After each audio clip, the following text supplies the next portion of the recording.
আমি একটা সাধারণ জ্ঞানের প্রশ্ন করি, দেখি আপনার উত্তর করতে পারেন কিনা। ইসলামিক সাধারণ জ্ঞানের প্রশ্ন। কোন সাহাবীদের মধ্যে সবচেয়ে সুরেলা কণ্ঠ ছিল কোন সাহাবীর? দেখি কে বলতে পারেন। না না, বেলাল না। তারপর না, ওমর না। তারপর any other guess?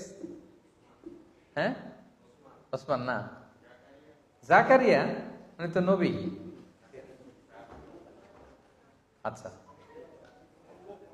Abu Bakr না। না। আচ্ছা, এই হাদিসে ছিল সবচেয়ে কারি সাহাবা হচ্ছে উবাই ইবনে কাব। আচ্ছা, সবচেয়ে সুরেলা কণ্ঠের সাহাবীর নাম হচ্ছে আবু মুসা আল আশআরী রাদিয়াল্লাহু তাআলা আনহু। সবচেয়ে সুরেলা গলা, হ্যাঁ, সবচেয়ে মেলোডিয়াস ভয়েস ছিল ওনার। তো উনি একবার রাতে তেলাওয়াত করতেছেন, ওনার বাসার পাশ দিয়ে রাসূল সাল্লাল্লাহু আলাইহি ওয়াসাল্লাম যাচ্ছে। রাসূল সাল্লাল্লাহু আলাইহি ওয়াসাল্লাম থেকে এত সুন্দর গলা, রাসূল সাল্লাল্লাহু আলাইহি ওয়াসাল্লাম আর যাচ্ছেন না, উনি শুধু